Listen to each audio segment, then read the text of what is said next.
according to my own analysis, Uganda is moving very, very fast.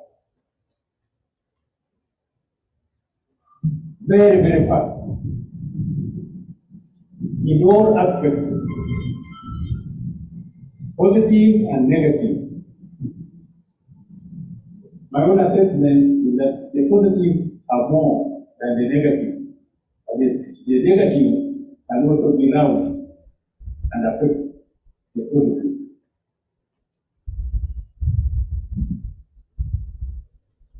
Talking about man, which we are all here, we are man, and not man including woman. And very recently I've been in the news. Some of you have been ringing me and so on, saying I talk about a very important element in human society, the human breast. And people think I have touched it. I don't know. But what is not true that I have said? That this is an industry. Better than any industry you can think of. At least in this area of the country. We are made up of three elements.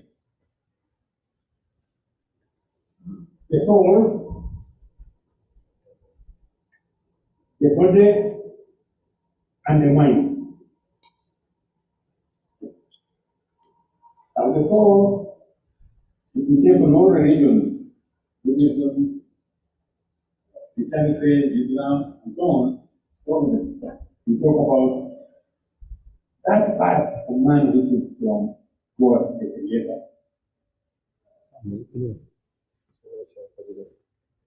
The soul.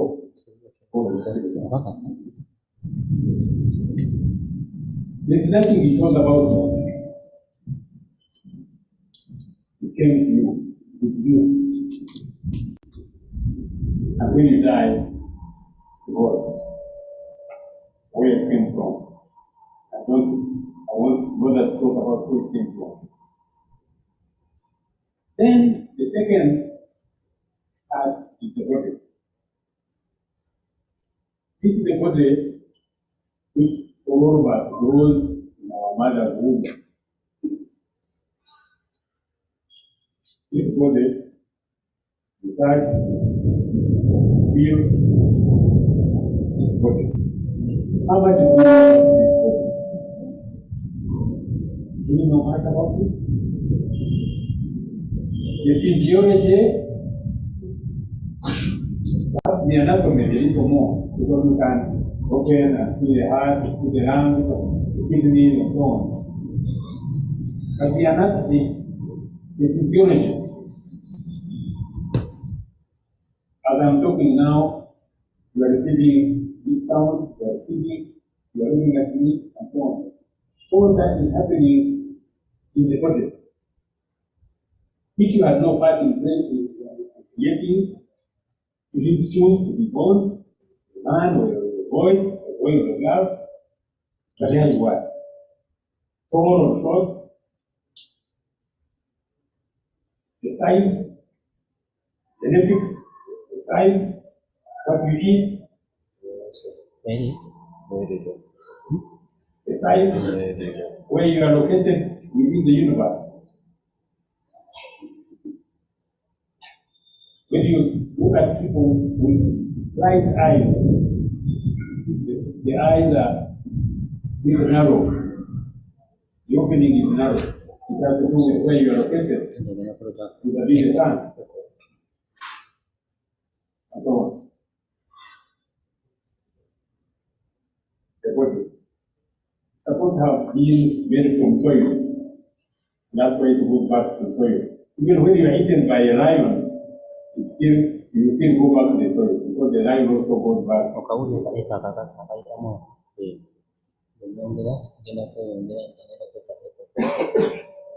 When I said I didn't choose to be born a man, if I was come back, I would want to be a woman. Then people have been ringing, oh, what's wrong with public? I didn't have a choice. I had a choice. I would want to be a mother. And breastfeed. Why not? But what's wrong with that? Okay? Now, people have been living in the prison, your father raised this. What's wrong with that? Yes, what's wrong with that?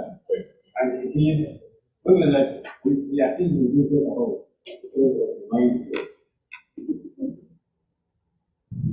Now, who of you have not, if you had a chance to breastfeed like I did for 5 years, I remember the test was there. That's one of them. I remember the test, and I feel really appreciate you. So,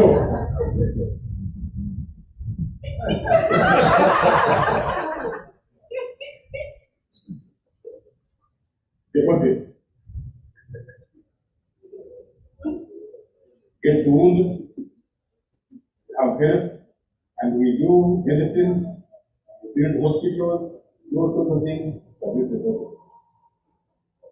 Now, the third element is the mind. And the mind is also source.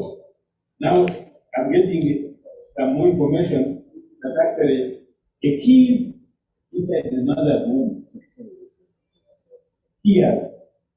So the mother hears when the part inside hears. So the seed. So when you are a man and you beat a woman, a pregnant woman, you are beating that kid. So the kid you also know that before being born that you are a Christian.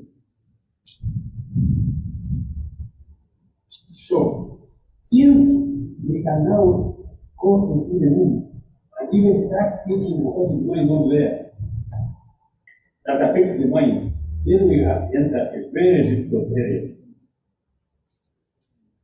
Very difficult area. Where do we originate what touches the mind? Is the structure of the mind. If inside the womb, the message may reach that fetus.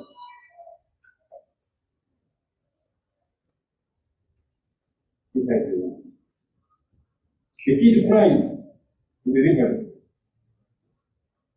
because, according to some sources, the air enters the lungs and pains the person, the young little kid, and cries. But many societies bother so much if the kid is born and doesn't cry. You get worried of the immediate problem.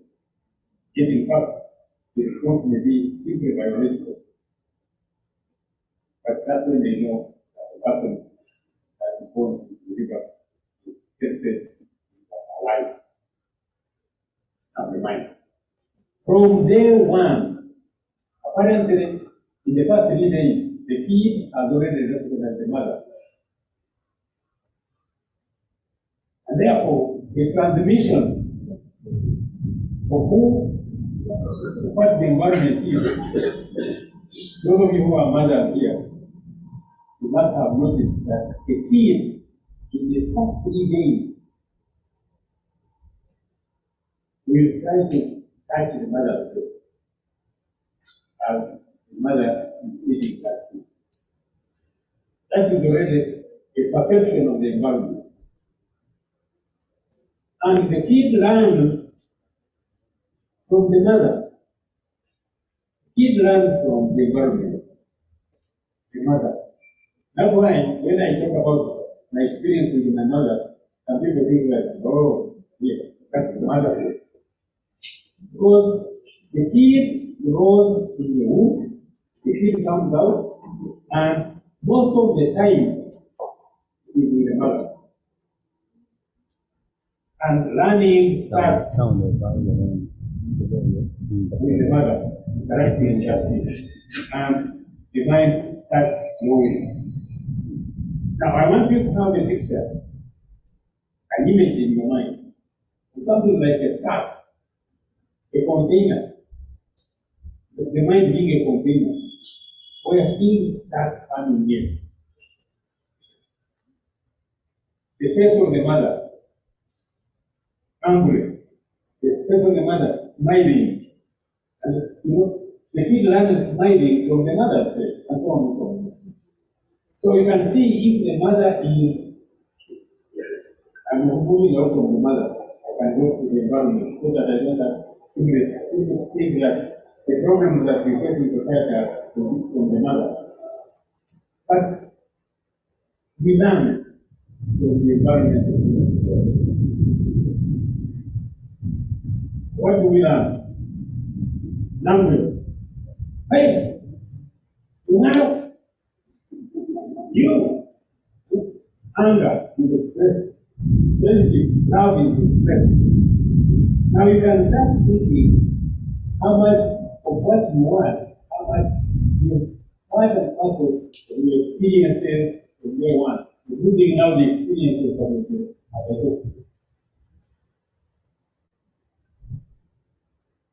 What is underlying what you thinking? Thinking. You are here thinking now. Some of you may be thinking about the days you had, the background. Some of you may be thinking, where are you going here, after here? You may be here listening to me, but your mind is elsewhere. Thinking. Now, there is a lot of things, a lot of literature on thinking. I can't go into what it was all about. But when we are talking about mind exchange, we are talking about changing your thinking, which in turn changes influences your behavior, which in turn influences your character. Now, the mind, which is formed from the family, to the friend group, to the school, to your age groups, elders, interaction, name it. Now you can open your mind, and I'm saying open your mind. You can count how many people you have interacted with. Those who served you, those who showed love, and how each of those has an imprint on your mind. To the extent that there is a word called ingram in genetics, an ingram, which is an injury that is inflicted on the psyche. Like a wound is inflicted on the body. An ingram is an injury of the mind. And you can imagine where you are knowing how you are treated or how you interpreted what is happening. So, now, this mind is divided in two: a conscious mind and a subconscious mind. Now, the conscious, you now are looking at me, and you are conscious. So maybe the tent was about perhaps you are all watching and you are thinking of how to escape. I was trying to lie under here. That's the question. The subconscious is that forward of so many things you experiences that are stored there. Richard, allow me to interact with you now. I have touched you. Now, if I say I have touched you, how have I touched you? There will be a comparison of 5 years before in the experience compared to the one now. Otherwise, what would it mean if we had no comparison? There will be no message. The message is built on experience of comparison.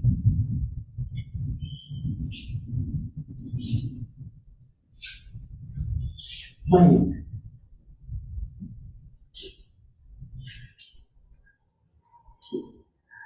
mind.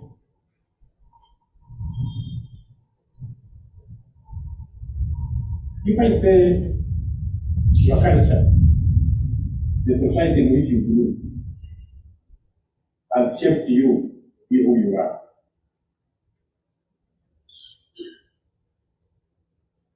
And how does that relate, for example, to being a Ugandan? How has the culture shaped you towards being a Ugandan? Did your parents know what Uganda was in granting you the Uganda image?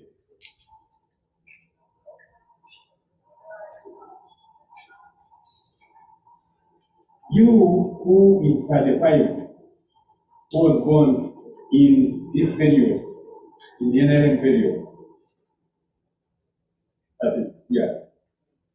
How much do you know of what happened before you were born? And if you have learned anything that you know about that past, who has taught you with what value?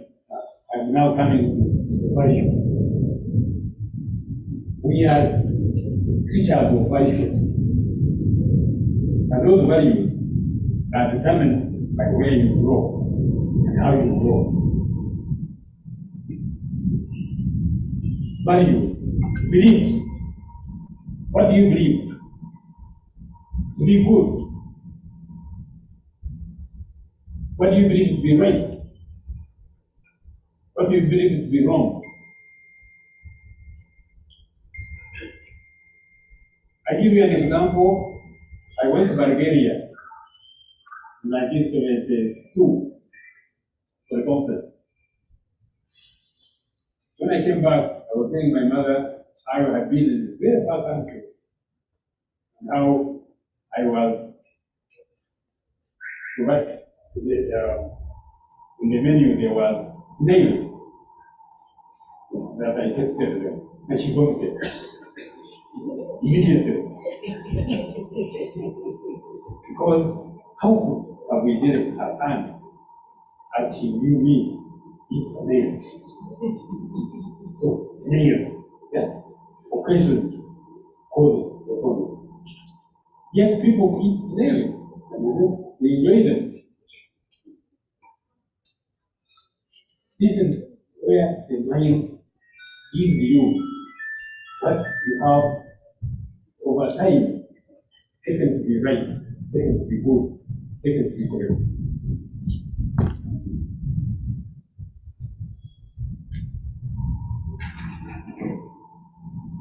So you have learned, you have trusted, you have learned from people, you have learned from each other, you have learned from your friends, and you have learned from even your enemy. To this extent that I'm going, when I said, you know yourself, I want now to introduce it is equilibrium to your thinking. You know yourself. To know yourself, I have tried to check and think. You have three sources to get to know who you are. The first one is if you can identify your enemy, the one who doesn't like you. Why does he or she not like you? The possible number one, because you are so bad, you deserve to be hated.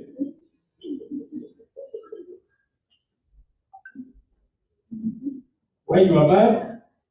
I'm coming to that. You are bad because you are better than that person. So the person is jealous of you. When he sees you, or when she sees you, she feels inadequate. So it's you, because you are better than him, better than her.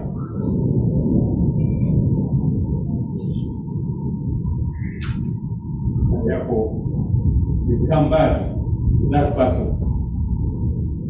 But somebody else also, you go now to the one who likes you. Why does he or she like me? Because you are a vegetable which he or she vegetates. Like a pig on a cow. Like a pig on a cow. The pig is enjoying at the expense of the cow. So somebody, your friends, check who your friends are. Some of those friends are actually out to consume you. Because there are things you have which they don't have. They come to you to consume you. On the other hand, they may be coming to you for complementary support. Because what you have and what they have, you are sharing. That's what friendship tends to be, meaningful friendship. Otherwise, the other one is you are being exploited, you are being swallowed, you are being eaten up, and you end up being dry. And that person, if you don't deliver the goodness, would even kill you. So when you hear that he was killed by a friend, that friend was not a friend in the positive sense, but a friend in the vegetative sense. So when you gather all this information, you will say, this is who I am. And let me tell you, when you start thinking in this direction, you will discover that there are certain actions you engage in because you don't even know their meaning. Because of what? Man is the creature of habits. Habits. If you are lucky to have good habits, if you are unlucky to have bad habits. Mind. You have a fixed mind or a growing mind. A fixed mind, of course, makes you fixed. Good things don't come to you because what you have is what you already have and you can't improve. A fixed mind is, as yesterday, a prisoner, a prison for you. But you also can have, and you must have, a growth mindset, a growth mind that grows. That when you encounter, you share like we are sharing, that you don't go back the same or immediately saving yourself in the what you already knew. But that knowledge, and I'm coming to that knowledge is your savior. Knowledge. You must have knowledge. You must seek knowledge. You must know what knowledge is. Because I have discovered that ignorance is the worst disease that man suffers from. Ignorance is the worst disease that man suffers from. Because we do so many things thinking we are doing good things when in fact we are working against ourselves. Yesterday, I was coming from training, like doctors have read. There was this man with a bottle of love and a bottle of water. And he was mixing water and love. So I said, but it is quench thirst. I could understand the liquidity of love, beer. But why are you adding in water? What is the whole purpose? And you look at me. And what I'm saying may be applying to you or me or another. Yes. So what is the whole purpose of now mixing water and beer? I know of my friend, and I'm saying this because I knew him and we shared experiences in the work that time ago. He would mix whiskey, waragi, brandy, and about 3 others to make a drink. And obviously, by the time he died, the road had been existed. So you can be thinking you are doing yourself a service when in fact you are undermining yourself. Now, how is all this related to our NRM, related to our Uganda, related to our program?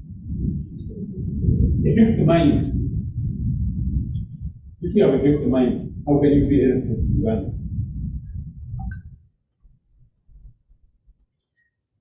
If you have a mind that is dominated by your beliefs, your traditional beliefs, and I'm going to be very pointed because sometimes when we tell the truth itself, the truth helps us to change our mind. I want you to imagine now that I'm giving you 500 million shillings to go and start a branch in Karamoja, where cattle raiding is taken to make sense to every man. That a man must capture cows. Now, today we are talking of the ranching scheme where we produce animals, we have produce milk, and export milk, and export beef, and we have land, we want to, if we produce it in Karamoja now, how will it work? If you have not changed the mindset, the expectations of a man, that a man must have so many cows, and how he gets them doesn't matter.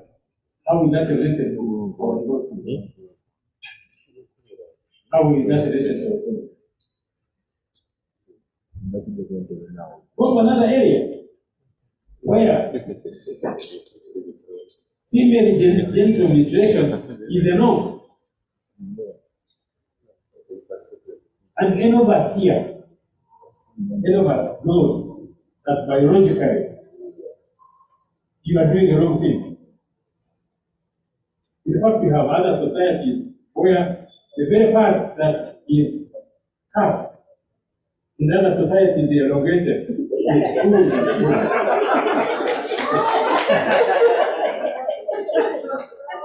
Yes. Yes. It is because different values. There, it is supposed to be a wrong part. God gave you that part wrongly. So somebody must cut it off. On the other hand, it is such a fantastic thing that must be even nurtured and grown.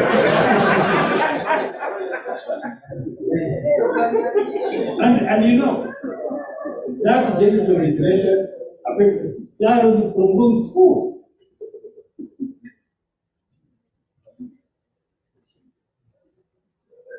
I went one district under my work as minister there. Only 13–15% of the girls remain in school. After that, some run away, escape. And when you have done that, how are you going to make the girls getting education? This is all part and parcel of our beliefs, part and parcel of our mindset. And if you are talking about building a country, it means when you are talking about fundamental change, you are talking about addressing these compartments, these bottlenecks in our human being.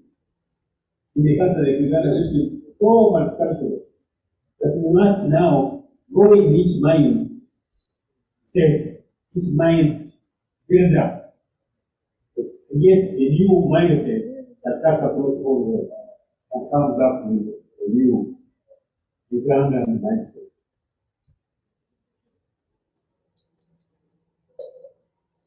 When we talk about rationality, about the rationality, we are talking about what has grown.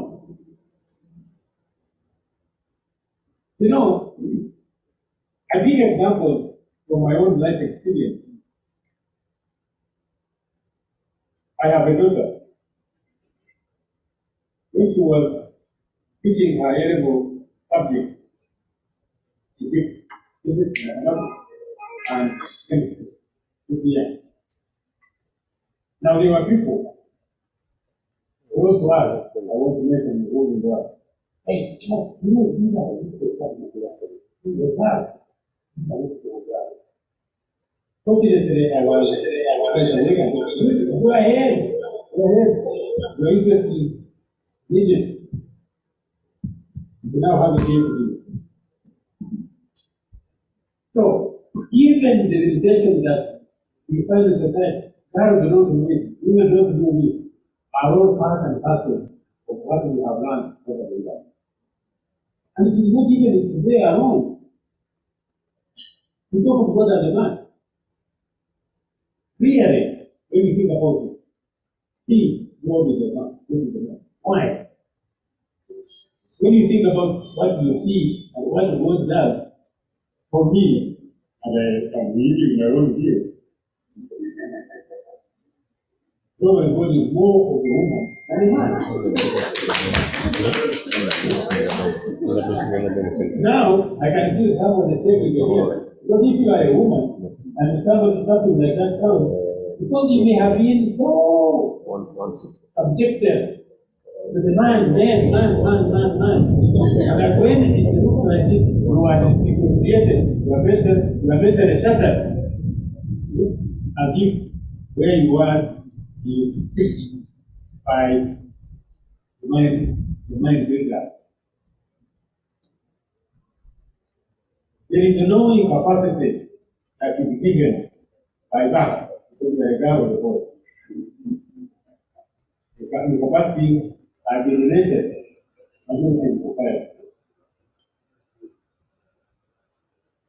How do we get this mindset change related to development?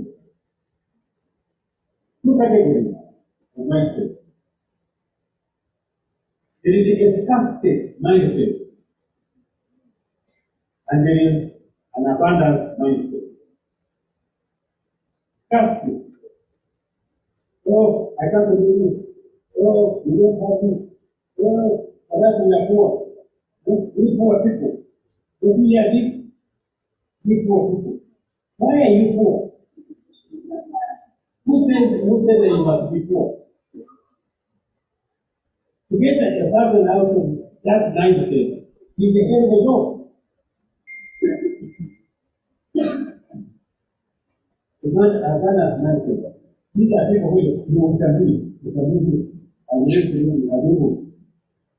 And those are the best that tell you to go.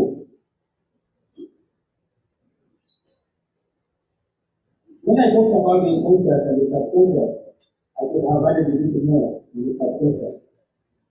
So that subculture, in fact, some people, some writers, put it to law.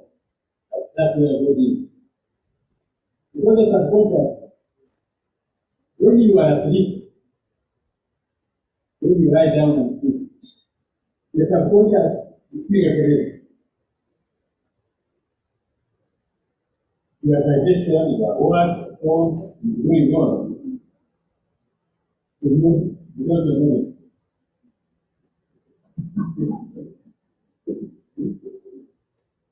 how do you get energy from food?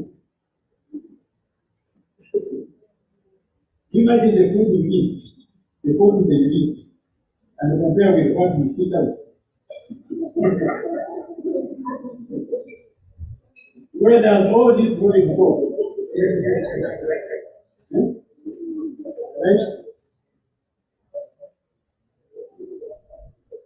Now, let me have now clarity of mindset, how to form, belief, values, and attitude.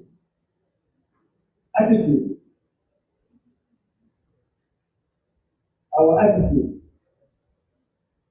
And what these three define your character.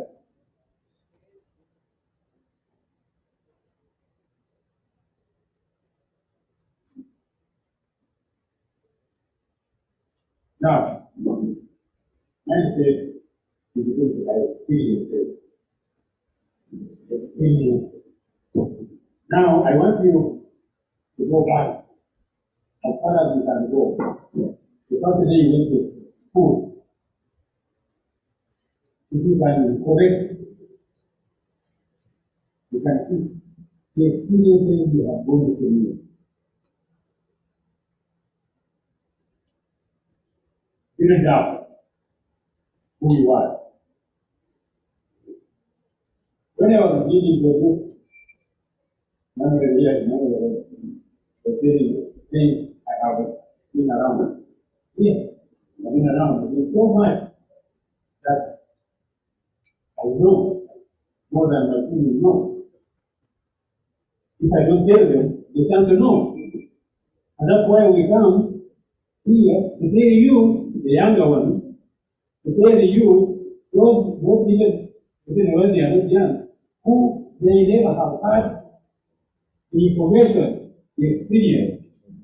So when I say, I participated in the 1981 elections, when I compare what happened in 1952 election with what happened recently, when I came to you about the regime you have, the Obote regime, the Amina regime, the UNRF regime, where you have three presidents, you know their name? Huh? White or war, Young Toronto, and it's okay. What record did they leave behind? They were there. So they stay today. Now, when we talk of these experiences, then we share. And that's why we go to the political school. Mr. Secretary General, I wish every Ugandan went to Kampala. There are people who say, no, that is indoctrination. That is brainwashing. What if your brain is dirty? Let it be washed. Because their brains which are dirty with beliefs, they need to be washed. You think I should stand and welcome ecologist once who come and roll us again? That person has his brain washed. Do you think I'm interested in this war now that seems to be going on? Is it going to affect the media? Those who are participating in wars, they should have their brain washed because they have sickness in their brain.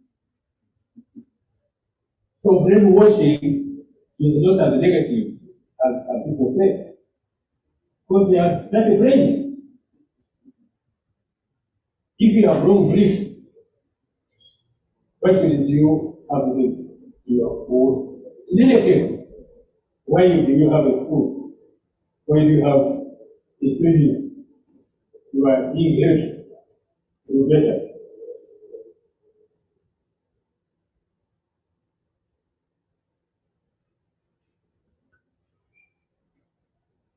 Mindset, you have it.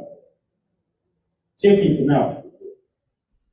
What makes up your mindset? Check as much as you can what is inside the subconscious.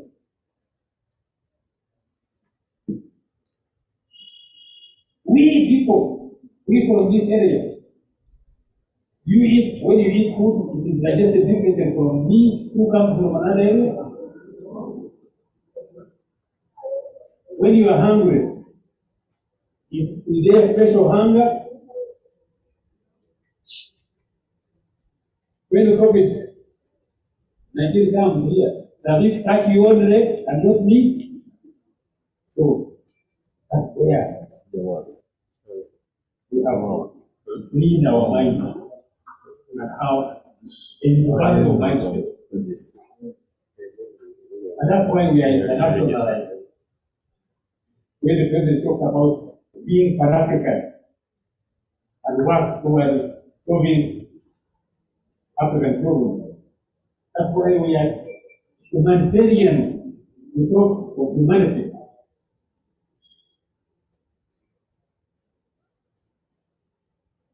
St. Teresa of Calcutta, the one who went headlong for the poor, cut across. That's where we now move. Go back now to the godly aspect of human being, where the soul is the same, where the body may be different. I am black, and it seems to be black. And those who are not black, who originated here anyway, the explanation of why they changed in color. Otherwise, the origin is here. And that's why you will not be treated anymore. People know that the most is the one and not far off from here. The original plan.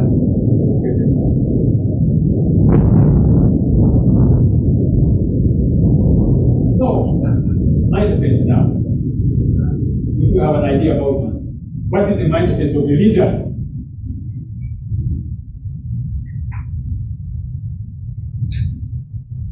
Richard, my friend here, the Secretary General. What is the mindset of the Secretary General? What is the mindset of a minister, of a member of parliament? And we dig inside and see how is this person really equal to the challenges that face him or her.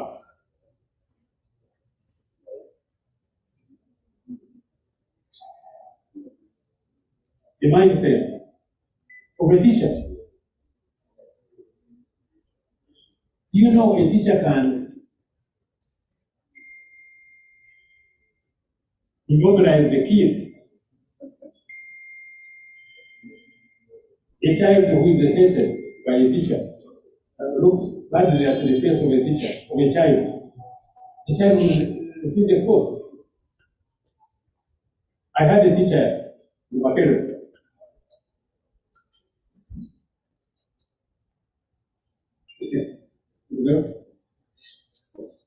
Professor Cooper from South Africa. And he was obviously still racist. He was a white man. And I reached a point when I told him that I will be better than you, and I'm going to be better than you in teaching sociology. And when I was in Britain working on my PhD, I looked at him and I told him and his wife, I said, you know, you were not doing the right thing with me when I was in the field.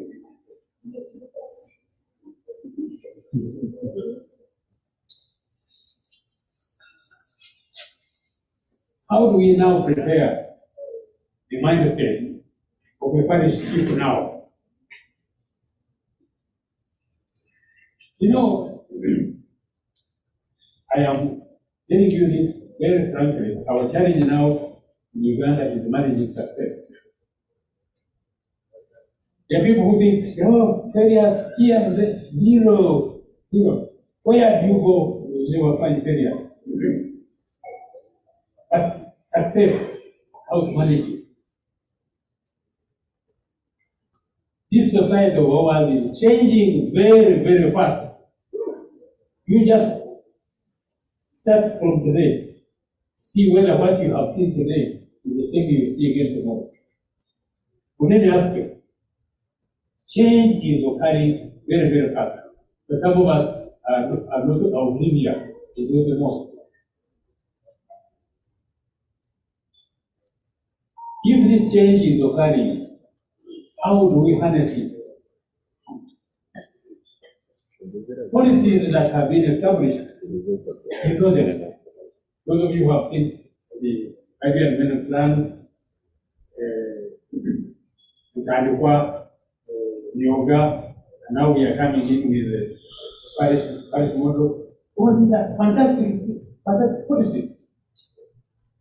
We established parastatals. We borrow money, and the money is not fully utilized. Why? The issue is not that good things are not here, good policies are not here, but the implementation. So, what is the mindset of the permanent secretary? What is the mindset of a person who inflicts injury on somebody who has been arrested? What is going in his head? There are some people who think they are doing good things for government when they are doing that. How could you get that negativity turned into goodness? Unless you are negative. So you will discover that there are so many things which occur in the country, even inside yourself, which are not of your interest. You engage in them even at your personal level. Because what goes on inside you is not fully evaluated. That's why you started to know who I am.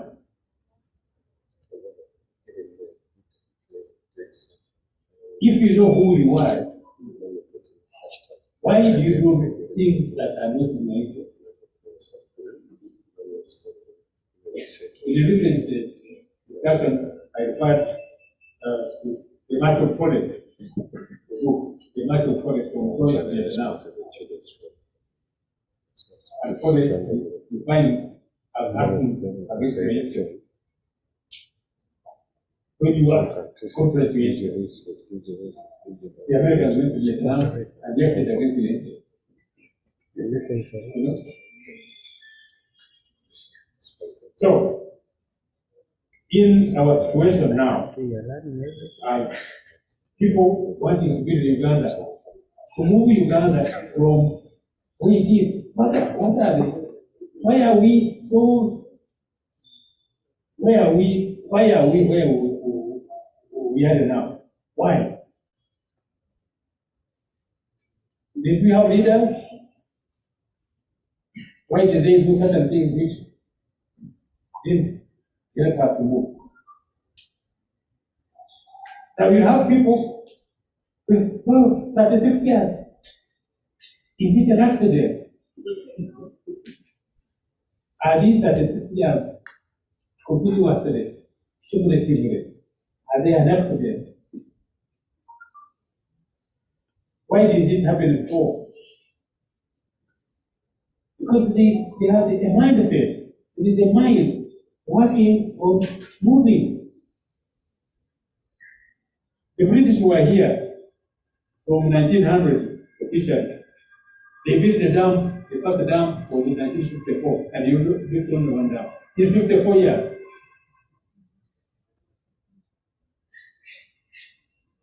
What was driving them? They didn't want to generate power here, do things here, processing here. But now, how much are we doing now to generate power? To do our processing. We are talking of finding, if you read the today's paper, the president is talking, we can produce food easier, better and cheaply than you people there. So come to us and we produce the food. That mindset, why was it lacking? Now, even here, and we know, there are people in Uganda today called leaders who, when you see them talk and act, and they are saying, President, come and do a Libya in Uganda. At least Libya is now better. Solve your own problem, clear your own mind, instead of looking outside for an intervention.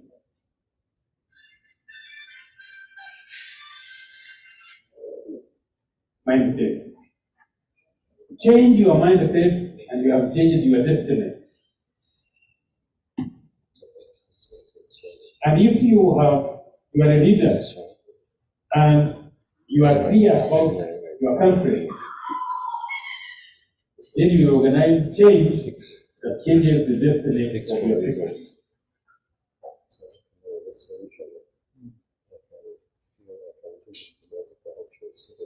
We have an employment for graduates, and people still say, no.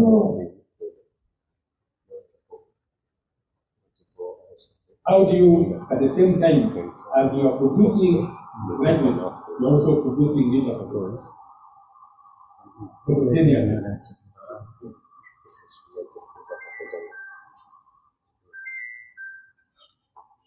How do you solve problems when you don't know them?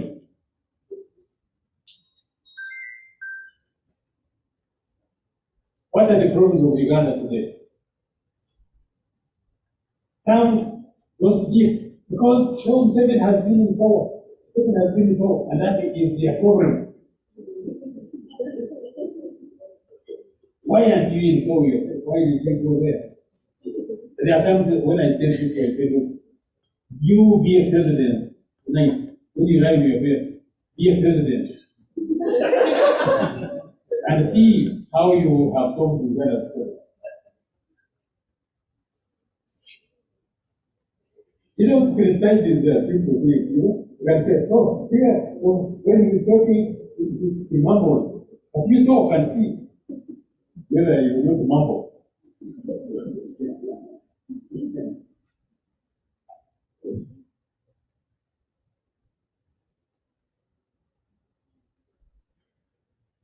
Prepare the parish chief. Be an instrument.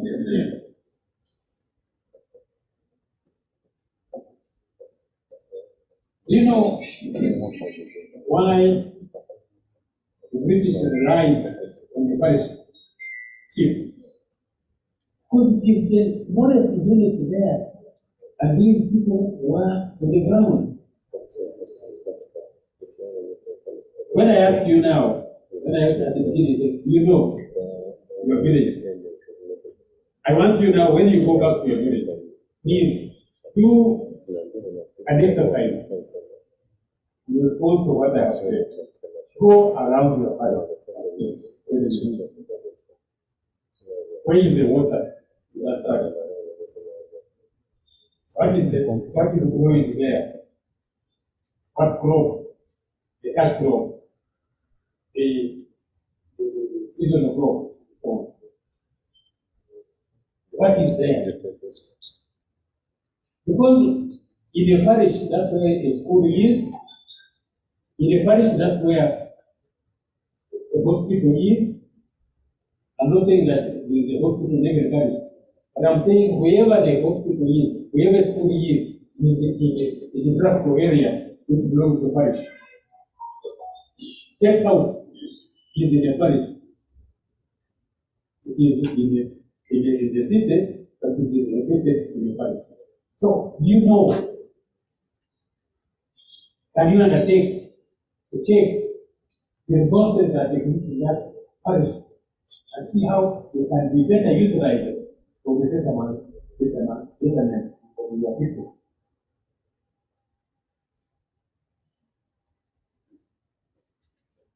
Now, mindset about money. When you talk about corruption by people in positions of power,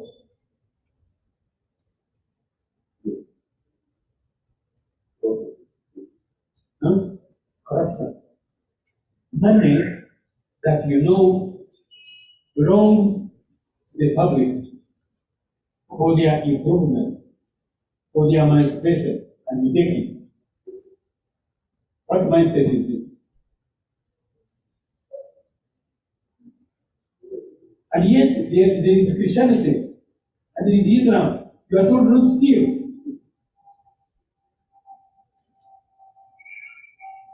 When I went to Karamoja for my values, I was there for 3 weeks. I called the religious leader, and they got this proposal right again for the children. Those who were together with the Caribbean. I called all the religious leaders. I said, why, what have you been doing all these years we have been here, teaching Christianity, goodness, Islam, and people still come? Why? What have you achieved? You live in houses, better houses, you know, and these people live in Manhattan, and you are there. When a religious person is killed, you put a sign on the road where he is killed. When people are killed during the rain, you don't bother about them. What is this? These are religious people, and they were talking to them. Okay. When we come here, because we have a problem to solve, and we may have to shoot people, then you start complaining. So help us if you have a formula for solving this problem.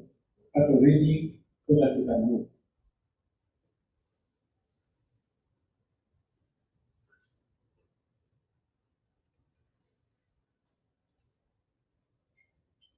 Mindset of political leaders.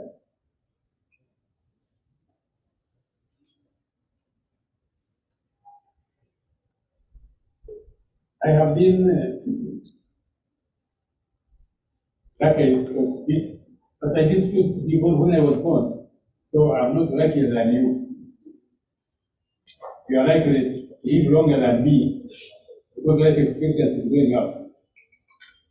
And there is now more opportunity to learn to know more than I was when I was at 40, at 50. There is more knowledge available about how to improve yourself than members of the world. But tell you the truth,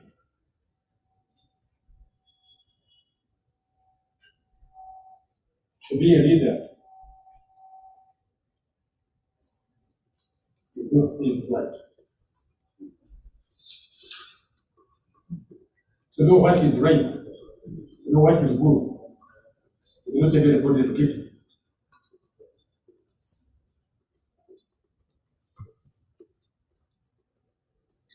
Leave a leadership legacy. Be an Aristotle, be a Pareto.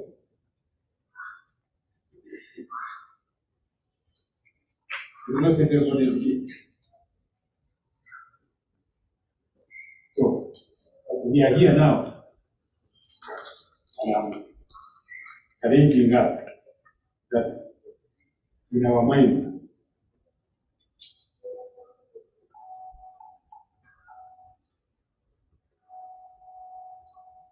you can start. Not too late. The capacity of man is underutilized. Let me tell you, I have discovered a bit late. I could do more with my brain than I have never seen. If I was as awake as I am now, when I was younger. Thinking, it must be your diet. Make it your diet. And thinking right means you think beyond yourself.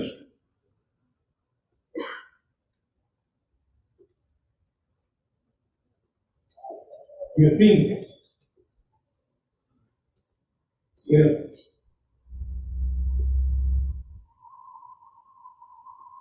others. That's why I mentioned the mindset, the abundance mindset. Abundance mindset is to have what others can benefit from. If you have knowledge, let it benefit others. If you have wealth, let it exist. If you have whatever you have, let it grow. And on this, I want to conclude my remarks by being even more pointed regarding young people who don't do anything with waiting for their parents to die so that they can share. That mindset is against our development. Because the house is left, one house, with their 5 brothers, one takes the iron sheet, another takes the window. So, a mindset of change, a mindset of development, a mindset of creating wealth, a mindset of creating unity, a mindset of being a Ugandan beyond your end, where you are born. A mindset that God is for all of us. God is not a Catholic, God is not a Muslim, God is for all of us. Including those, because He created them. He is even for these trees. This rain He has brought here. Even these insects can benefit. So, transformation. Transform your mind, transform your society. Transform your mind, transform your family. Transform your mind, transform your village, your parish, your district, and humanity will benefit from you. And at the end of all, your Creator will reward you. So I can't end without saying thank you to God for giving me this opportunity to be here and to have existed. Because I didn't choose to exist. Thank you, Richard, for inviting me to be here today. I couldn't speak it too. Otherwise, my existence is beyond Richard, it is beyond me. And let me hope that it's something that you can take home and say, you came here and you can come with it. Thank you, Lord. Thank you, Lord. Thank you, Lord.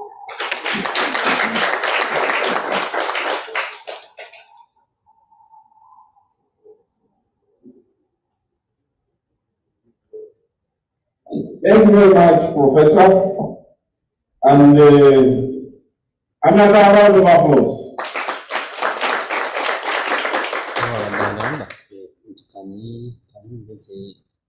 In all the major researches and investigations by government, one of the things that has made us get stuck in poverty has been mindset. That is why, under the parish development model, it is one of the 7 pillars that is specifically targeted in order to create a paradigm shift that we move together. And you have heard from the professor that our mindset is a result of our beliefs, values, attitudes, and experience. The question is, how about you? We have 5 questions because of time. And we apologize again to the online audience. Those who tuned in earlier thinking that they would receive us, but unfortunately because of the rainstorm, and you can hear ambulances in town, you can't be sure what exactly is happening. I've been here, I've seen a tweet. Somebody says avoid the 7th Street. And there are very graphic pictures of floods. So, the online audience, Diani Owamani, I am here live here and great lessons. Ophelia Raymond, for sure I'd to join in the next team, going to Chankwanzi for orientation. Odongo Lango, change your mindset and change your destination. Bomba Jimex, live from Siroko. Hi everyone. Joseph Rivachenga. Mosaic is right. I am really enjoying his insights. Namakanda Christine. As we are here downtown watching live Kubonga Nawe, Professor, and others who are part of the Ideological Clinic. Yes, live, watching live from Kobe University. We always invite you as guests and you don't turn up. I don't. I love the Ideological Clinic. Just say live, invite us, we shall come again, invite Professor, invite the Secretary General, but also discuss with them prior before the invitation, find out when they may have the time, because time is of essence. Now we have the questions.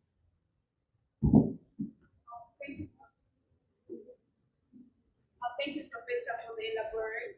Microphone.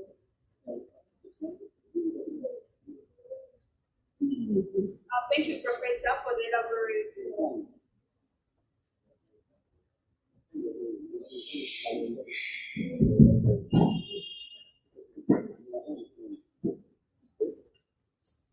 Is it switched on?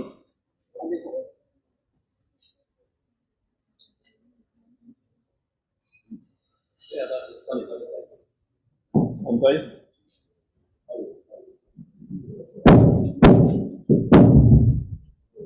Thank you, Professor, for the elaborate discussion. My name is Nega Dorin. I'm from Uganda Christian University. I think you mentioned about changing our mindset to be able for the betterment of our different societies. My question comes up, as a young leader in Uganda, we know that we are the foundations of changing our various societies. How can we be able to live a purpose-driven servitude in our different societies? Recording, eh? Thank you so much. I can repeat. I was saying, as a young leader, how can we be able to live a purpose-driven servitude in our different societies, acknowledging that with our different mindsets and our different genders, we actually are the foundation for changing our societies. Thank you so much.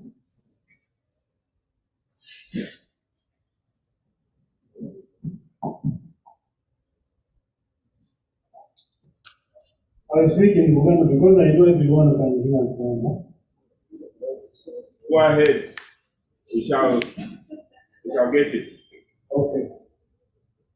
Nsokera ddala kwebaza nnyo emisomo gino ebituteereddewo giyambye abavubuka banti bakirizisa mu ndowooza zaabwe okubeera nti bayiga bafuna ekituufu ekibeera mu bulimba ebibeera bugalimbiddwa banabeera bafuzi ab'enjawulo naye ate era ebimukulembeza abavubuka nga weevu batuuka mu 10 challenges tufunye abavubuka okuba ayido antisodali ekireese obuzibu omuntu abeerawo nga alina tayimu nyingi nnyo yowola abakola obuyo ebitundu ebyenjawulo n'olwekyo ekyo tujja kijjawo okuyitizeewo emirimu egy'enjawulo ekijja kubayambako okubeera nti obutuufu okubeera nti bakola palamenti bakola ebintu ebyo bitajja mu society kujja kubeera nga bigendeye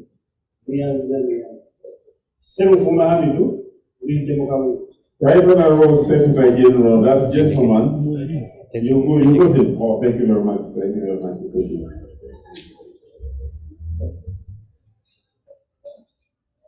Thank you very much.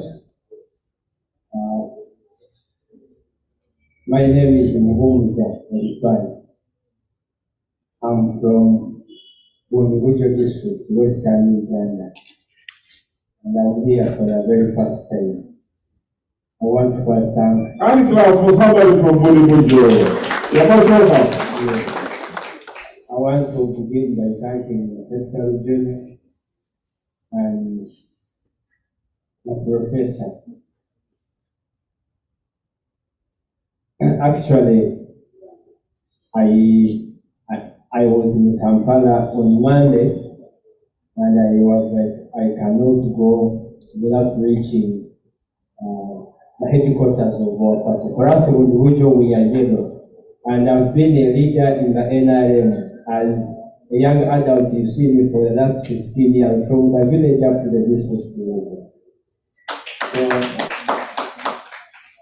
when they told me that every Thursday there is an ideological clinic, I was like, I cannot make a mistake of traveling back without attending. And this is my very first time when I don't know which message I'm taking back from. I'm actually very happy. Thank you for this. And I know I'll spread the gospel when I reach home. Thank you very much.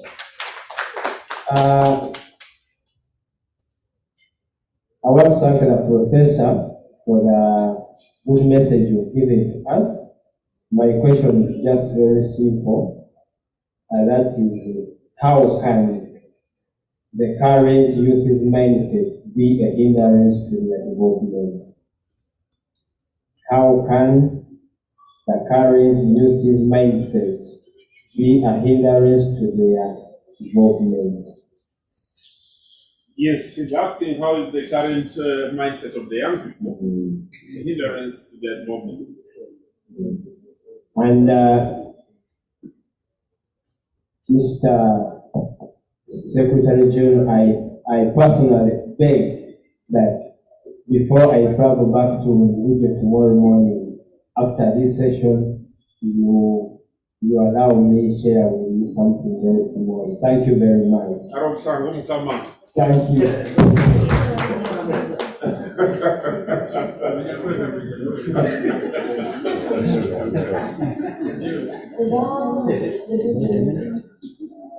I'd like to thank Honorable for providing that agenda which was going away. I really so vast for. Anyway, regarding mindset change, I'd also like to tell Professor Tevye that Exodus 34:14, God is a man, he's a jealous God. Yes, don't forget that. So we've got a lot of things regarding mindset change. But coming from someone who started living life, I believe for Mosaic, his life started at like 50. Because imagine what you've done in 30 years of life, 25 years of life. Mosaic did it 50 years onwards. So I'm really grateful for what we're about to do. I don't have much to say, but I would like to let us all know that there's something Mosaic said that got me thinking about what my mother wanted to do. She said, try to work hard. Don't think about your gender, just think about where you come from. Think about securing the family. That's what she said. This one is a story of 5 boys who lost their dad. Then their dad had ridden away. He told them, you see that flat there that I left for you? I have planted a bag of money at the what? At the foundation. When you get down that house, you find the bag there. If my brothers were lazy people and they were waiting to inherit, knock down the house. They got the bag, and the bag said, thank you. You're going to get well. Now go to work. I'm trying to just in that we change the whole thing. How we chase our money and how we protect it. The professor is asking, he said there is a gentleman who made a will for the children, and he said under the foundation of the house you get a bag, perhaps full of money. And when he went on and they broke the house, dug the foundation, they opened the bag said, thank you very much, you have done a good job. Begin doing the work now and build another house for yourself, perhaps. Thank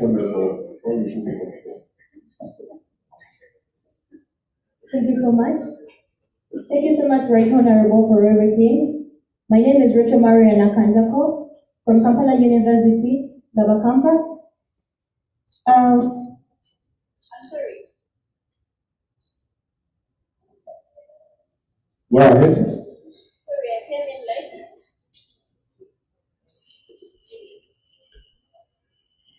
What's the problem?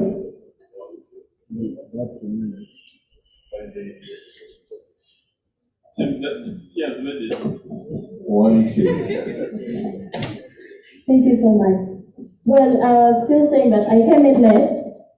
I I apologize for that because of the rain. And my question is, since we're talking about the mindset, I am contesting for Girls President Kampala University, and as a contestant, I've really learned something. But since we are talking about mindset, how can we change our mind, we as youth leaders?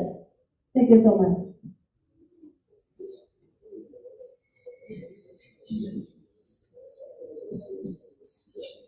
Hello, good evening. Our guest of honor, the Right Honorable Secretary General and other guests are available. Thank you very much for this opportunity. I would love to inform the youth, whenever they tell you to change your mindset, you shouldn't only look at the jobs that are available. We have very many people, the population is growing in number, but the jobs are not increasing. So if they are employing over 100 people at the Ministry of Gender, they are not going to create space for 300 people, because it's going to be crowded. Now you're complaining of little pay and no space at all. What we can do as a youth right now, I advise, we can sit and brainstorm, we can do different businesses. The problem with this generation, we don't want to go informal. We don't want to go informal, we don't want to look for where the money is. Actually, before I joined university, I went to YMCA. I did tailoring, and right now I've been benefiting from my business. I can employ people sitting with me in class because I am doing my bachelor's in law at IUI University. I make cakes. Yeah, so sometimes I don't look at my parents are giving me this. Most of you, we are the same age bracket, but we don't have the same mindset. I am not going to wake up one day and I'll be like, I'll get a job after school. I know today I have to wake up, I have to eat. If my father doesn't send me money, I am not going to sleep in bed. If the government doesn't give me a job, I'm not going to be there. I wake up, I'll go in my jikubo. I'll get my second-hand clothes, I'll wash them, I'll perfume them. And then I'll take them to ministries. I'll take them to ministers and I'll be like, buy this dress and this and this. And they'll buy it. It will be unique. Change your mindset. Don't cry to government for job opportunities. Tell the government, we have tried this. Now we are so many in the informal sector. What next? Let's work together. Let's not be selfish. Don't get opportunities and you want to, your friends, give them the elbow. Whenever you're selfish and you want to work alone, to eat the cake alone, that cake will be done. But remember, on your way up the ladder, some people were helping you, and now the ladder is gone. You're going to jump and die. So don't change the mindset. Who is the fifth?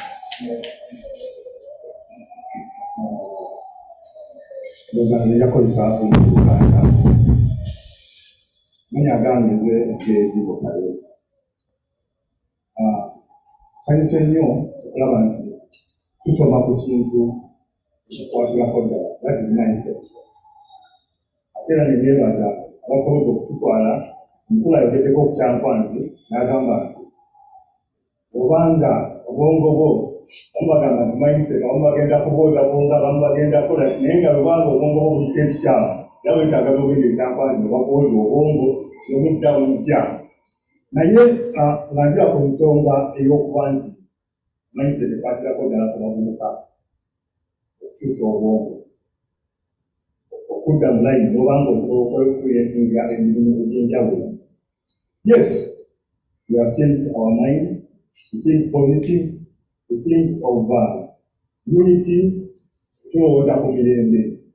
Naye tusaba abakulu abasingako, whenever you change our mindset, tukuyambye tutya ate okutuuka ku kikono ekyo osobola okwekwatira ntulaanira ku ekyo. Bangi nnyo tutambule tugende cyangwa zikugenzeewa n'ate ne tusigala era nga our minds are set, we are ready, but we have nothing to hold. So tusaba nabo abakulu mutukwateko mu ngeri eyo, temucyenjinze bacyenjinge n'abalala like that. So we'll sit down at the end. Yeah, man. Thank you.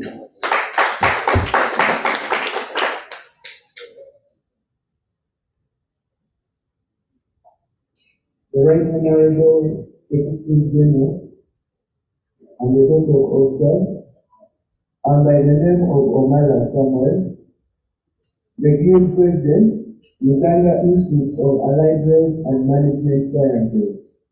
This is the institution which is the biggest in the nation. It has 28 disciplines with medical student schemes. I came through as the NRM candidate for Guild Presidency, and I achieved. I want to thank all members who prayed and studied with me in this session. One thing I faced during the campaign was the mindset, and then when I was listening from the professor, I remembered the things that I was doing about the whole campaign they were going through. And how are we going to manage to change the mindset of students? Because for us in UAM, formerly Global Paramedical, as the NRM candidate, I want to convince them, and I come through as a victor without failing. But the Right Honorable Secretary General, I would like to bring it to your attention that what has made the youth change their mindset against our political party is the administrators in these places. I'll give you an example of the institution where I come from. Just because I was able to select out the challenges that students are facing, and I'm telling them that as the NRM candidate, I'm coming here to address these issues. The students' mindset were put to a person who is going to address their issues. So kindly, I also request us to go back to the foundation. These youths that are standing here are the people who lead this party tomorrow. And our party is not here to be like after more 30 years we shall not be seen. We need to strengthen our foundations. This is where I came from, is Tororo. I'm a Japadala by choice. Thank you very much. We have a victory party on 26th of this month, and I welcome all of you to come to Mulapo, Uganda Institute of Allied Health and Management Sciences. And with the Right Honorable Secretary General, I here pledge my support to you and the Secretariat to see how we are going to win not only Mulapo Paramedical, but also Makerere. We want Chambogo and other universities, but how are we going to be able to achieve this? We are coming. We shall get there. Thank you very much. The Right Honorable, on this protocol, we have a level council of 33 who contested against the father. Thank you very much, Mr. Moderator. I'm called Mateva Mulek, and I'm from Masindi District. I'm the Vice Chairperson, NRM Masindi Municipality. As a leader and a parent, I thank God to be here. And I thought of that I shouldn't go away as a leader without leaving a word to the youth, or maybe to Ugandans who are hearing us. Please, everything which comes, if there is peace and security, comes in good terms. Why have I said like that? He said that we should change our mind. How are we going to change our mind? I want to show you the youth. When I sit on TV sometimes, I see other countries and I see how people are suffering with fights. And of recent here, we got some bombs here in Uganda. Don't mind about my English, but take the content. People ran away. Yes? For us in Masindi, we have a very big barracks around us. If I happen to tell you the history which we went through when we were still young, you cannot believe it. And for you here, you are in the city enjoying because you have peace. Someone comes and puts bad things into your mind, you go on the street and start doing funny things. But I want to tell you, first remember the film which you watched in the other country where people were fighting. Perhaps it was on New Year, what would happen? Would you go to class? Would you sleep? Let us first think about security, peace. Then the remaining things God will give you. If you change your mind, God will give you each and everything. Slowly by slowly, the Bible says that our leg will walk. If each and every person should believe in herself or himself that I can. But if you don't, Thank you very much. who need it? It is them evil when I can. But if you don't do that, things are getting spoiled.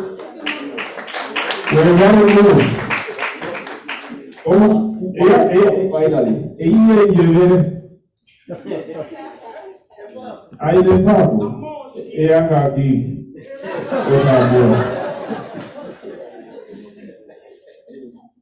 Thank you, Mr. Honorable Minister, and Mr. Secretary. I'm called Honorable Councillor Amos Hambego, Mukono Mbata.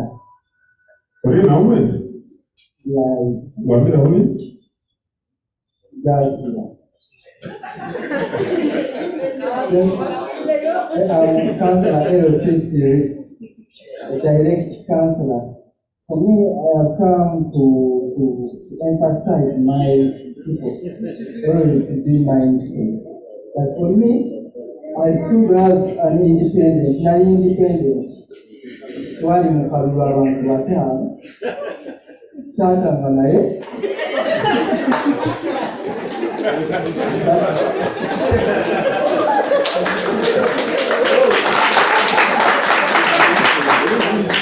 But for me, every night comes and no yakalulu.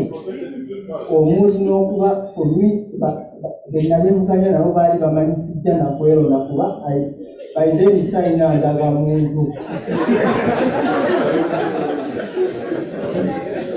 But nenteeka mu bwongo bwange bagamba nti yakalulu akamu kamaama ye yasalawo n'ampagira. Yagamba mu box ya 1 vote. Nze nigamba no. Nina okubeerawo nga ninene mindset n'entandika kye nalinawo saalina yadde ekikumi Mukama yannyamba yampa ebigere nanoonya akalulira ebigere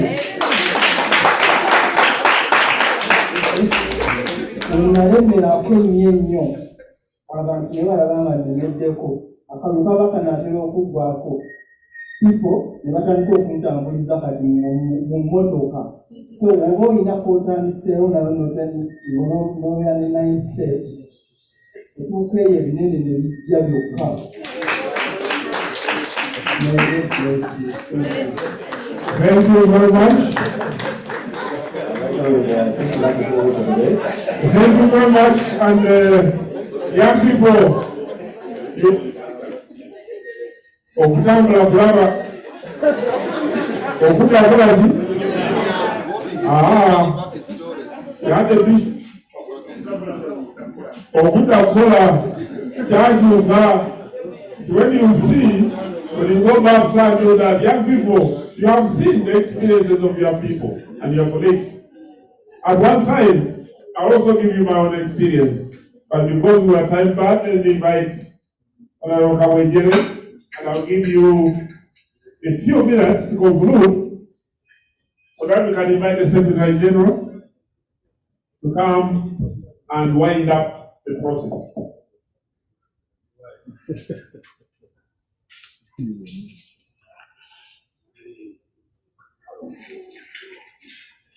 Right, Honorable Professor Francis Kawejere, you're most welcome. Thank you very much. Yeah, I didn't quite hear what she said about God. When she said God must be a man, it is in the Bible.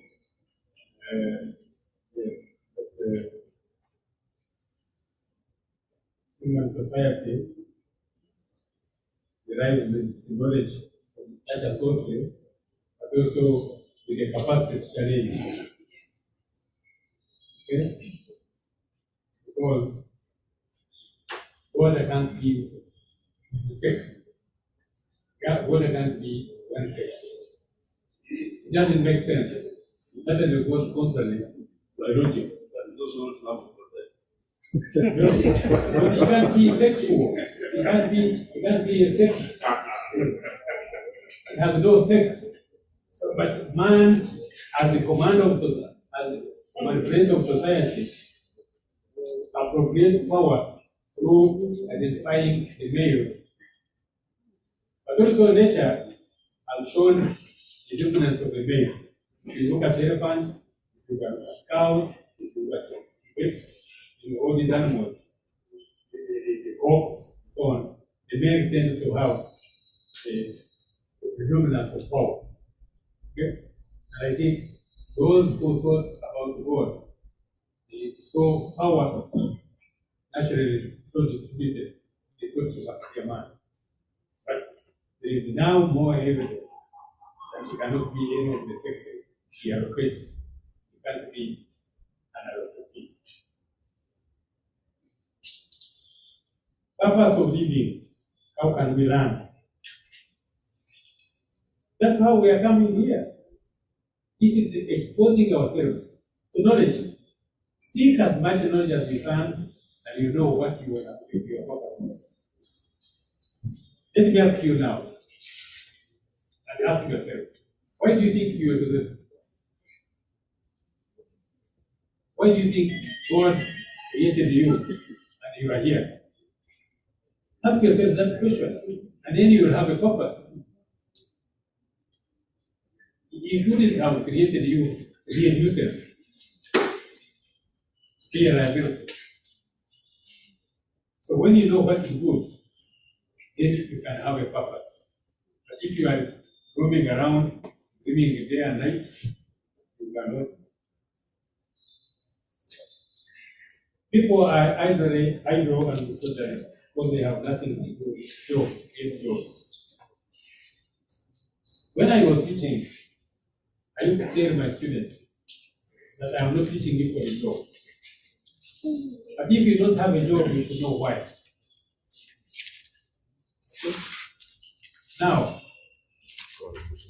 in a period of 30 years, roughly 35 years, the population of Uganda has grown from having job in 86, about what, 14, to now 44. An addition of how many? Now, how has this happened? A very easy job. In the bed, the baby is born. Yeah? And the health improved health. Okay? Creating a job is not as simple as just going in the bed. So we must all of us think of how to create jobs, not simply create babies. Our population is at such a high rate of growth that we are supposed to be 100 million by 2050. Now you think now, where will you be able to accommodate that population if you don't change your mind? I have learned that already, countries like Tanzania, the population is reducing. As the income becomes difficult to get, people stop making babies. I went to Oslo, Norway, in 1968. Okay? The population of Norway was about 3 something million. How many is it now? I don't think it is more than 5 million. Because they don't produce just for the sake of doing it. They have learned that it is expensive to live. So you just don't make babies. My nephew left 13 children, including one who was about to be delivered after he died. He had not educated even one of them. Now, people are saying, so how do you look after those, even when you are a great grandfather? That's why our development is put down. Because the saving is put into consumption rather than into investment. We cannot go on with this stupid development. The user mindset. That's why you are coming here. And I'm saying we made an error of stopping everybody but going champagne. That was a mistake. And you don't have to go to champagne physically because champagne is small. We used to go and have these courses in the region. So this thing should start again. We must start again and have people living second rate being oriented to with the mindset of how to create wealth, of how to create jobs, of how to work.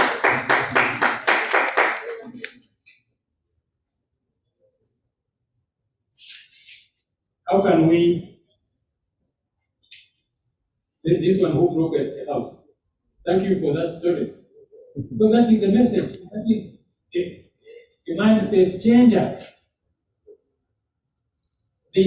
The father was telling them that you should build, but he used the metaphor. They ended up breaking the house down, and they found nothing there, they had to build again. And many of us, many of you, are doing exactly that.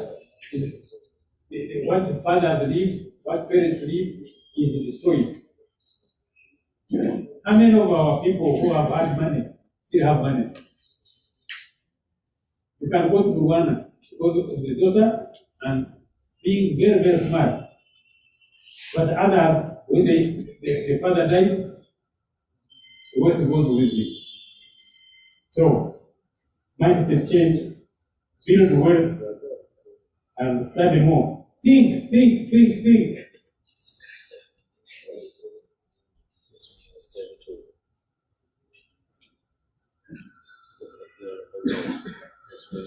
Growth,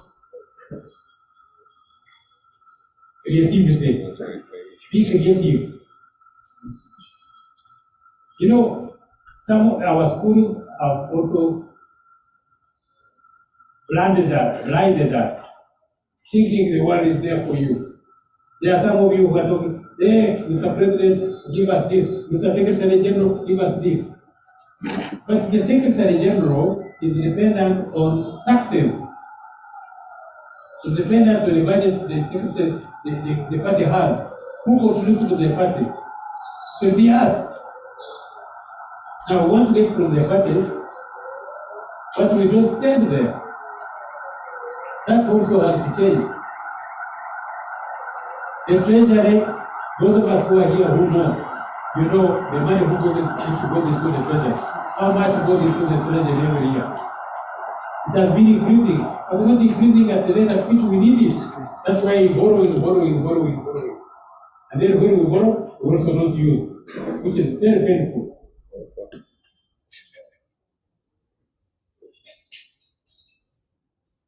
One said, you have nothing to hold on. Please, hold on to your life. From today, just hold on to your life. You don't give your life to anybody, hold it for you. Your mother held you in her womb, brought you out, and you are looked after to live where you are now, in this room now. Thank God we had this also to protect us from the rain. Now, if you can't hold your life, leave. Just jump into hell. Yes. We must be clear that what you have to contribute to your family, who contributed to you, be where you are now. You must go back and contribute. I had the responsibility to make sure that my mother was on the plane. One day, we were in the garden with her, and the plane passed by. And I ran home, make a plane. They were going to make a plane. So I got a panga, I started shaping wood and so on, made a fire, and got a spoke, what you use for cleaning pipes, cleaning pipe, a tube of a pipe, a comb of it. So I tried to now make a hole and put, and I saw the plane as a cross. So I was trying to make the name the process I broke it. And I was helpless now, I had no tool. So now when my brother came in the evening, he wanted to clean his tube. This is broken. He wanted to beat me. Because I have told my mother that I have broken it. My mother said, "Don't touch him. He was trying to make a plane." You can get another spoke, bicycle spoke. Oil spoke. I remember this as previously and now that which is my head. I was trying to make a plane, so I decided that my mother was doing a plane. She traveled to me when I was in Nectar. I took her, but she came back on the plane, and then so that she could ask Father Yarhanga who helped me bring her. Are we in the air? Or where are we? Just because. So please reward your parents. Please reward your country. Because this country is great. And those of us who are in this party, reward your party by working hard for it. Because it has made a difference in the history of the world. And that I can say, and I will say it. There are those who think Kabwejere is saying this because Kabwejere has been this or that, but I have my eyes, I think, and I see there is a difference. The Uganda of 86 is not the Uganda of today. And the Uganda of tomorrow is greater than the Uganda of today because there is evidence that we are moving forward. Thank you for your contribution, and thank you, Madam. Thank you. That story, those stories, those are allegories, those are messages. Help you to keep the story. Yeah? So you here, are you going to break your father's house? In order to look for his treasure. When in fact, you are destroying what he has given you. Another round of applause.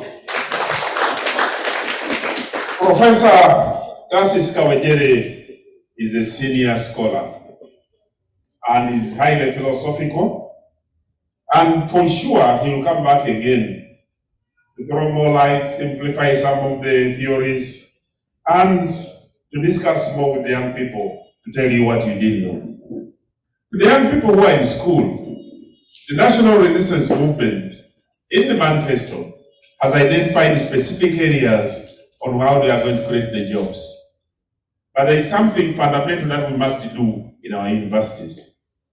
The first one is industrialization. Government is focusing on industrialization. Those parks that you see, those industries, if we can build them and the market expands, we can create more activities, more products, and they require people. Commercial agriculture, people, okulima, no kulunda, okwechibalo. The services that we do, when we were in Changwanzi, right when I was Secretary General, they brought somebody with dreaded hair and they told us he stopped in P4. I forget the name, but he's the owner of Safe Border. And when he gave the story and the English he gave, I didn't believe that he had stopped in the school, the classes he said. I wanted to interrupt him again. Those are services. And finally, there is IT and ICT. But the challenge we have in our universities, could we shall discuss with the National Council of Higher Education, how do we match the labor requirements in the market with the training and the people who are graduating? These are challenges, but we must think together. The solution doesn't lie elsewhere, it lies with us. With those few remarks, I want to invite the Right Honorable Secretary General come up and give your remarks and then conclude this evening session. Right Honorable, most welcome.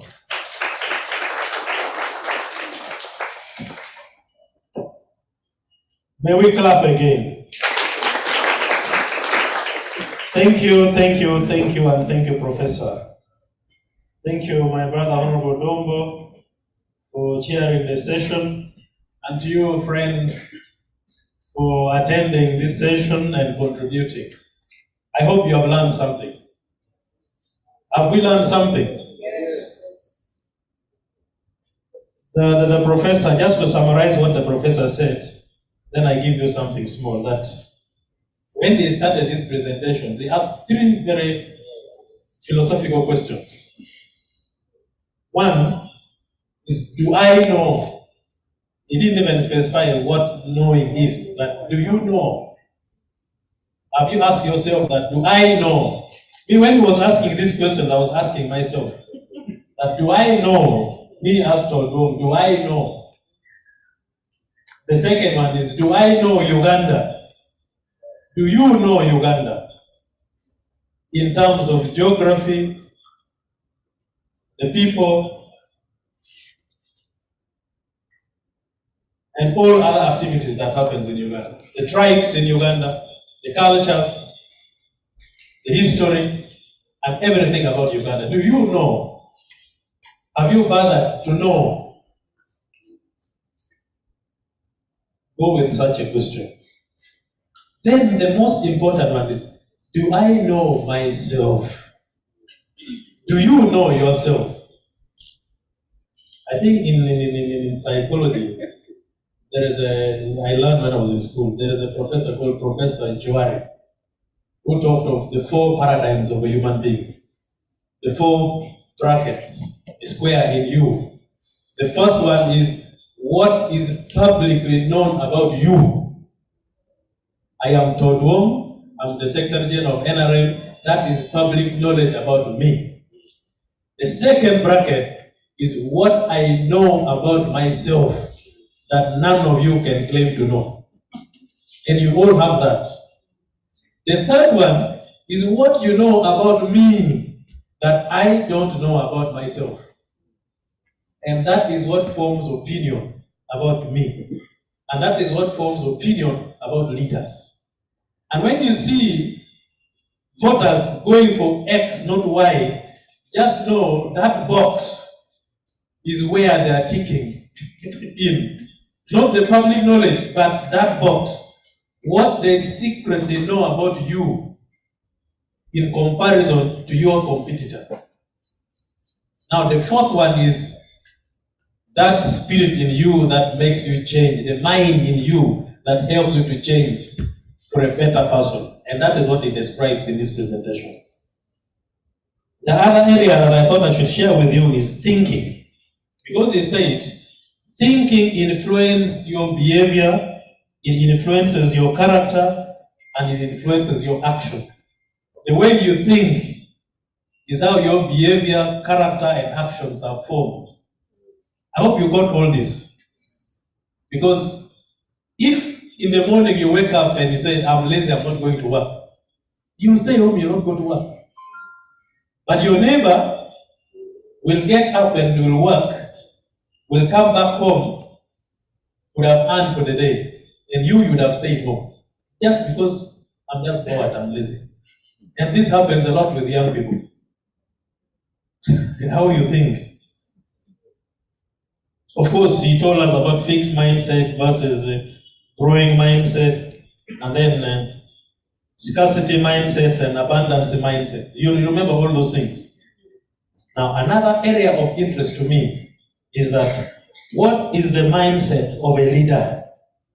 And even qualified it to say political leaders. What are their mindsets? How many of you are leaders in your institutions? Those who are from universities and how many leaders do we have here? Most of you are leaders. Professor, you are seeing the leaders you are addressing. So what is your mindset? I've always asked my leaders in NRM that as a leader, you should not necessarily think like the people whom you lead. A leader's thinking should be above, because you have to guide the people under you. Now, if you think like them or you allow them to lead you, then you are not a leader. And that is where we have a problem. Because the people are thinking this way, therefore me as a leader, I fear to challenge their thinking, because if I challenge their thinking, they will not vote for me. And because of that, if the people are wrong, I also become wrong with them. I move along the way. Leaders fear to be judged by the truth they speak. They hide. And that is where populism comes in. That is where all these maneuvers from leaders come in. Bribery, corruption, this, because you are hiding truthfulness. Then what they told us is that the capacity of man, the capacity of our mind is underutilized, which is true. This brain that we carry stops working. I don't know, between the brain and the heart, which one stops first for you to be finally declared dead? Do we have a medical person here? The heart or the brain?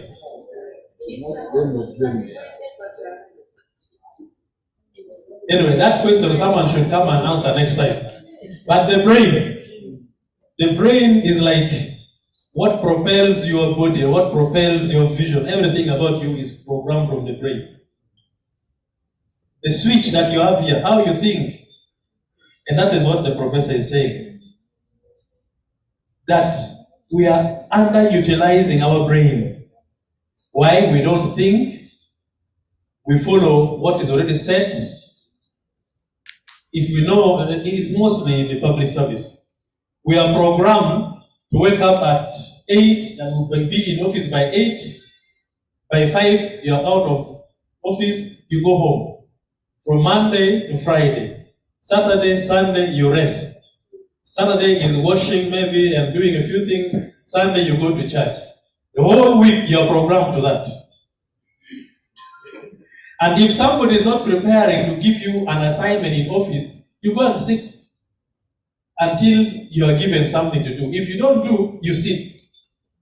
You are underutilizing your brain. Now, those who are smarter, that's why you must have heard about those who multitask. You are doing that, but you're also having a side business. You are doing that, there is a lady who said she's a student, but also doing business. You do many things because your brain is telling you to do many things. Challenge your brain to work. Have many options. The professor told us to be creative. If option 1 is failing, go to option 2 and all that. You ask very many questions, and I can summarize them in one. That how can we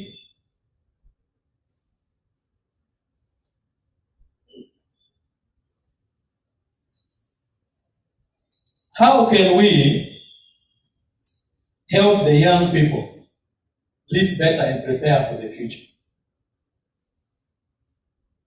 I just feel sorry when I look at the young people of Uganda. One is that we don't challenge ourselves to work for ourselves. We expect somebody to work for us, and we demand to be given. We have energies, we are healthy, we are knowledgeable, and we sit. And when you are not given, it becomes a crime, right from home. When your parents don't feed you and you're already a matured man, it's a problem. When they don't give you pocket money, it's a problem. When you leave the home, you're in school, you finish school, you are educated. You don't get a job, it's a problem to government. But when you ask your parents, who did not go to school, they managed to educate you.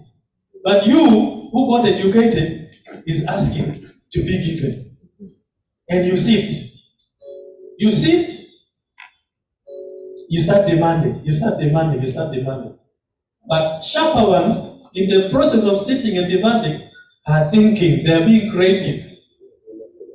That instead of me sitting, let me do something. Instead of me doing this, let me do this. As I wait for that, those are people who achieve in life. There is a young lady who brought brass cake last time. I don't know whether she's here. You stand. And then this one who says she's a law student and also she studied tailoring and she can employ you. Now you see these young people, they are students, they're in universities, but they have side businesses. She's doing a law student, but she has a side business. She's also a law student and having a side business. Now the future belongs to people like this. Attitude.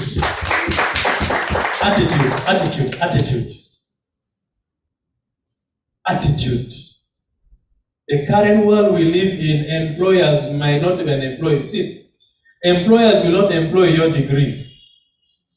They will employ your attitude. Me, if I am the employer, even here at the secretariat, I look at your attitude. I don't mind what you study, or whether you're going to school or not. As long as your attitude is positive, I can help you, mentor you, groom you, build you, take you back to school, you get the minimum qualification, you are in leadership if you want to be. Many have gone through that. So the attitude comes from an individual. Nobody will program your attitude, it is you. If your lifestyle is waking up, drinking like my brother from, I think, Awepe, the leader of the youth, the young people sitting, waking up in the morning, chewing marunji, taking alcohol, marijuana, committing crimes, stealing, they are that. My sister Karia works with such people. You get them at that level. But if you challenge them to start thinking positively, they will change their lives. And such people can be very positive in life and very productive. So we need to help our peers, we need to help the young people to start thinking positively about life. God is a wonderful God. He has given us 12 hours of the day equally. If it is 7 a.m. in Kampala, it is 7 a.m. in Karamoja. And it is 7 a.m. where? In Kisoro. And in Maracha, Terego, Koboko. Everybody. Today, it has rained in Kampala. It has rained in most towns of Uganda. That is God. He gives it all uniformly. Now you ask yourself, why are others succeeding and you are not? We have the same hours of the day, same climate, same area, same altitude, preferably same level of education, degree holders, but others are succeeding and others are not. It takes me to the two examples. Though the other one said she's addressing our ministers in second-hand clothes. Please do. But that is also positive. You know, many of these big people in offices don't have time to go and shop. They don't. So they don't even know whether what you have brought for him or her. When I was in the university, we used to call that bend down boutique. Bitano.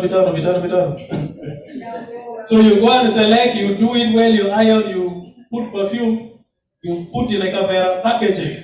You can even put a label. Marks and Spencer. Kuba, you have only picked it at 15,000 shillings or 20,000, and you're giving to someone at 200,000. And the person is very excited to buy it, what you have picked at 15. Being smart, be creative. And that is what life is all about. So my brothers and sisters, I need to thank Professor again for challenging us. The future you want to live, you start preparing for it now. You're not going to wait until that future, then you start planning for the future. No, start now. Professor said, if you have nothing to hold on to your life. Be healthy. Avoid toxins that can affect your health. Have positive attitude. The future will belong to you. If you feel you don't know, go and learn from somebody. Ask, share. They will teach you. They will help you to build from there.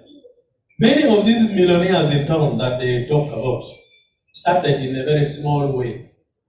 And that is why I get humbled when I see a graduate going to downtown picking second-hand clothes, selling, and then tomorrow, because your skills that you have been trained in the university, you are now applying it in the real world.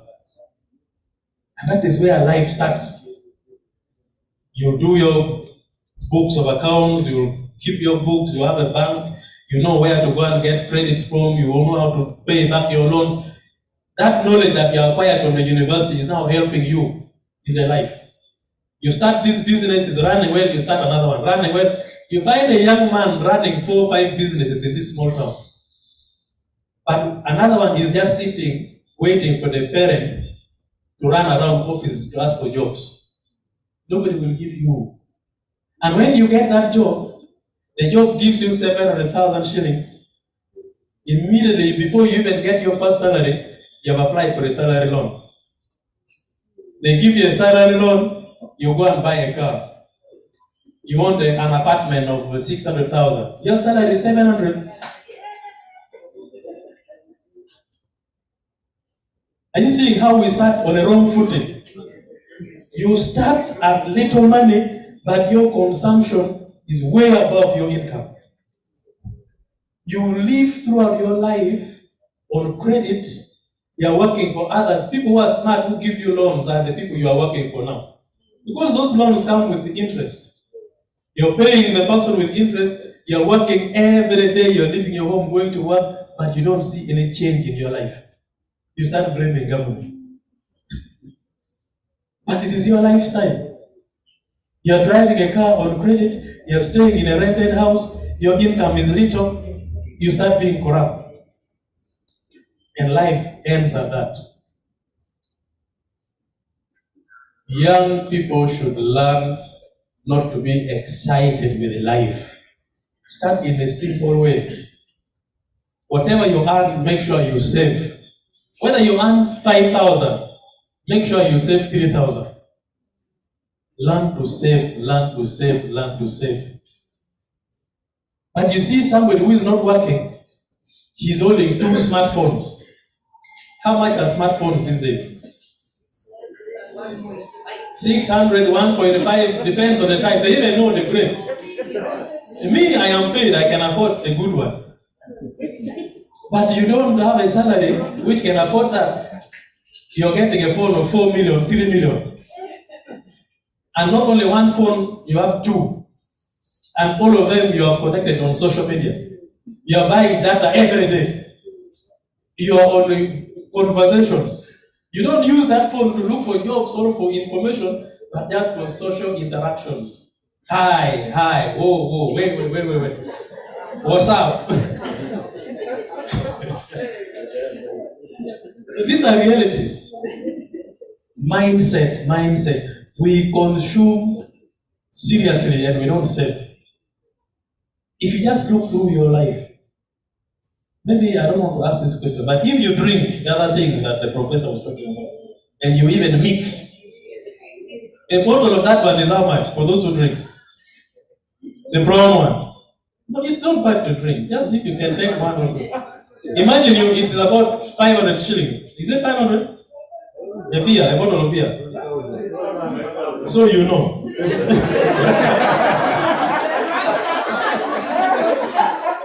Now a bottle of beer is 3,000 shillings. 3,000 in a day, you might take 3 bottles, 4 bottles. 3 bottles, 4 bottles, and where you're drinking from, you need something called muchomo or moloko. That is another one, like 1,500 or 2,000. In a day, you're consuming 5,000 just for drinking and enjoying that particular thing. And you're picking a border or a taxi from where you live to Kampala city. If you're staying around Luzira, how much is a border from there? Or taxi? 3,000, 5,000. You add the 3,000 on the 5 you are drinking. That is already 8. That is bringing you to town and taking you back on one fruit. One group. So bringing, going back, that is 6. 6 plus 8,000, that is how much? 14 per day. So, and you don't want to reduce that line of 14. If you don't have the money, you live and borrow, especially for the beer. I think this one knows what I'm talking about. And if you multiply that times 1 week, times a month, how much money are you spending? So just look around yourself. Start by reorganizing yourself. Start by reorganizing yourself. And you'll see you are the answer to your issues, not anybody else. So thank you so much. We have talked for a long time and it's getting late. We wanted to consult you. First, we thank you for always coming for these lectures. The lectures are getting interesting. We want also to get your opinion on the kind of topics you want us to discuss with you. Because we don't know whether you really enjoy the ones we keep bringing. But you should also give us suggestions. So we shall be having suggestion boxes. You drop in your thinking what you think we should be discussing. Then we shall look for the facilitators. Are we together? The other time we brought Ochichi, you remember? Yes. From Enterprise Uganda. He talked about enterprise selection, saving credits and all that. So depends on what you wish. We can bring him back or any other person. But otherwise, along that, we shall be bringing people with experiences. Professor is 80 years old. 82 now. Around there. In April, he will be 81. Imagine 81 and he's still very strong and still speaks very good English. Are we together? You are laughing because he has seen it all. And when we bring people like him to speak to you, we bring our parents who have lived through this life and are advising you to avoid those pitfalls. When you're moving, be careful. Do this because they have gone through that. And you'll be good citizens. And more so, you support NRM and love NRM better with President Museveni. Thank you so much. And with this, I now call the meeting to an end. May God bless you all. Till next Thursday.